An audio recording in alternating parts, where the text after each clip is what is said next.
स्वास्थ्य के लिए। आज कोरोना उन्हीं को तो मार रहा है जिनकी इम्यूनिटी पावर कम है, जिनके लंग्स में प्रॉब्लम है, जिनको शुगर की बीमारी है, जिनके बीपी की बीमारी है। और ये सामान्य बीमारियां हैं, बीपी, शुगर, इनको योग से ही कंट्रोल किया जा सकता है। सारी इस दुनिया में ऐसी कोई बीमारी नहीं है जिसको योग से हराया ना जा सके।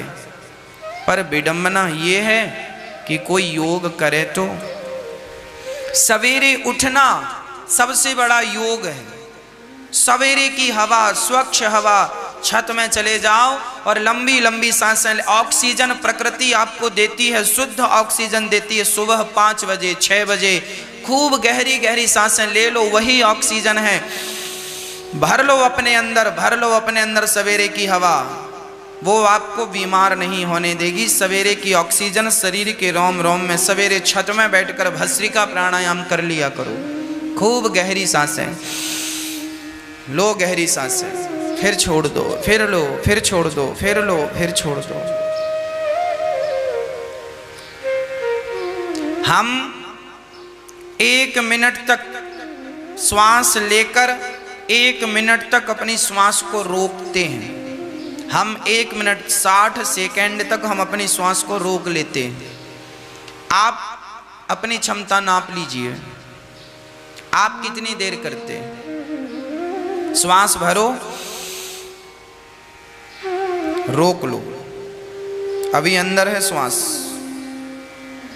ऐसे 1 मिनट। आप पहले 30 सेकंड, पहले आप 15 सेकंड के लिए रोक पाएंगे।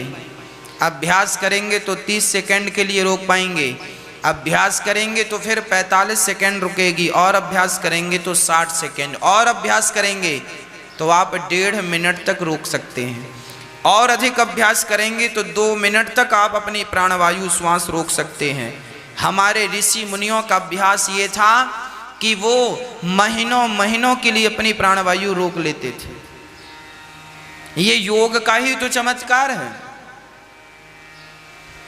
बड़े बड़े संत प्राणायाम साध कर बैठे हैं, श्वास भर करके 1 माह तक उनकी श्वास चलती है। जैसे मैं सामान्य व्यक्ति 1 मिनट रोक सकता हूं ना, ऐसे साधु संत 1 महीने तक अपनी श्वास रोक सकते हैं। ये सब संभव है, असंभव nothing is impossible, everything is possible. असंभव कुछ नहीं है। करत करत अभ्यास के जड़मति होत सुजान, रसरी यावत जात है सिल पर पड़त निशान। मेरे भारतवासियों, मेरी माँ, आप सभी माँओं से निवेदन है मेरा, पिताओं से निवेदन है मेरा, बच्चों से निवेदन है मेरा, बहनों से निवेदन है मेरा, आप अपनी रक्षा में पैसे खर्चा ना करो, बस प्राणायाम करो। बच्चों को कराओ, स्वयं करो, फिर देखो कोई बीमारी आपको टच कर ले तो आप कह देना।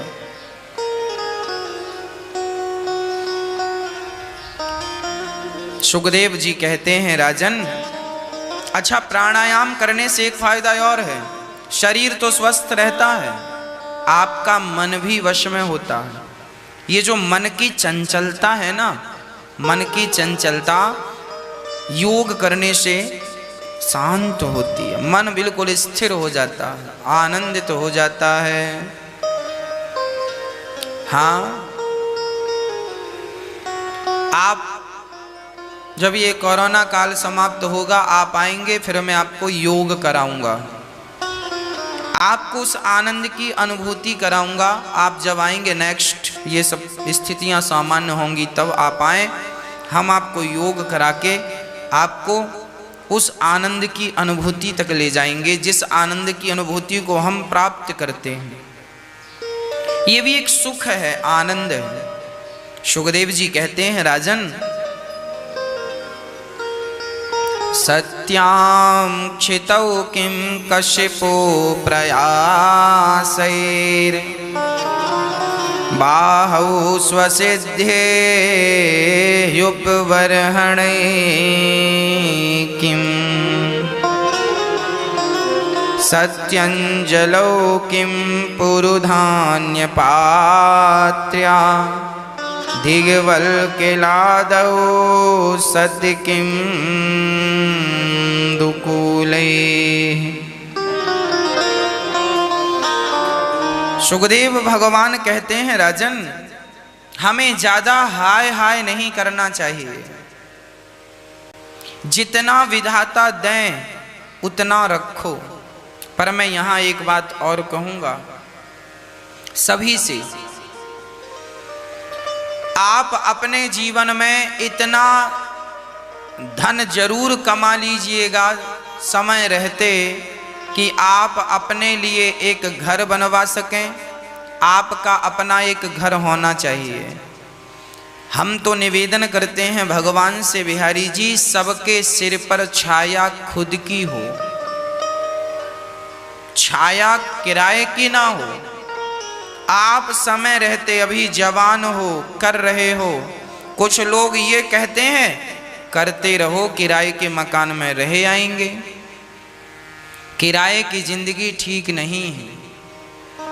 आप अपने बच्चों के लिए, अपने लिए इतनी मेहनत करके इतने पैसे तो कमा लो कि एक छोटा सा, बड़ा ना सही, छोटा सा घर आपका खुद का होना चाहिए। और जब आप उसे ले लें तो बिहारी जी के नाम कर दें, प्रभु ये आपका है, अब आपके घर में हम किराए से हो जाएंगे। जीवन में 2 पैसे कमाओ और 2 पैसे बचाओ। अपने ज्यादा खर्चे ना किया करो। व्यर्थ के खर्चे हमेशा नुकसान देते हैं।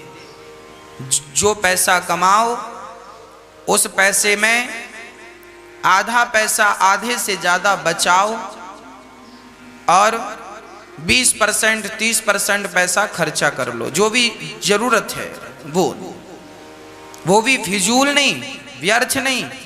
जो व्यक्ति 2 पैसा बचाकर अपनी गृहस्थी चलाता है वो व्यक्ति बहुत सुखी होता है। और जो पैसा आया उड़ा दिया, आया उड़ा दिया, ऐसा व्यक्ति जीवन भर रोता है, पछताता है, पश्चाताप करता है कि क्यों नहीं हमने 2 पैसों को संग्रह करके क्यों नहीं ये काम कर लिया। सुखदेव भगवान कहते हैं, राजन जो व्यक्ति साधु हो गया है उसे तो पैसों का मोह त्याग देना चाहिए, पर जो गृहस्थ है उस गृहस्थी को अपने लिए थोड़ा सा संग्रह भी करके चलना चाहिए। 2 पैसा बचा कर भी चलना चाहिए सबको। कल क्या होने वाला है कोई नहीं जानता। कब लॉकडाउन जैसी स्थितियां उत्पन्न हो जाएं, ना काम मिलने वाला है ना 2 रुपए मिलने वाले हैं। जो तुमने बचा के रखा है वही आपके काम आएगा। तो 2 रुपए जो बचा कर आप रखते हैं वो आपका काम आता है। कहते हैं विद्या कंठ की, एक कहावत है पुरानी, हमारे बड़े बुजुर्ग कहावत कहा करते थे, विद्या कंठ की और रुपया गंठ का। जो विद्या आपके गले में है वो विद्या आपके काम की है। पुस्तकों में लिखी हुई विद्या काम नहीं आती। अब आप बोलने बैठे हैं, प्रवचन करने बैठे हैं, तो जो आपके कंठ में होगा वही तो काम आएगा। लिखा तो बहुत रखा है घर में, जो आपके कंठ में है वो विद्या आपकी है। और जो रुपया आपके गंठ में है, मतलब आपकी गांठ में, मतलब आपके पास में, वो पैसा आपका है, आपके काम आएगा।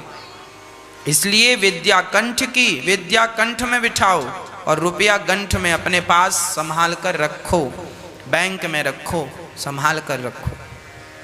2 पैसे बचा कर रखो। जिसकी जितनी क्षमता है अपनी क्षमता के अनुसार पैसों का संग्रह थोड़ा थोड़ा करना, ज्यादा नहीं। हम लोभ लालच की बात नहीं कर रहे हैं, हम आपकी जरूरतों की बात कर रहे हैं। इतना पैसा आपके पास हो कि कल मुसीबत आए तो किसी के सामने हाथ पसारने की जरूरत ना पड़े। इसलिए इन बातों का आपको ख्याल रखना चाहिए। भक्तों,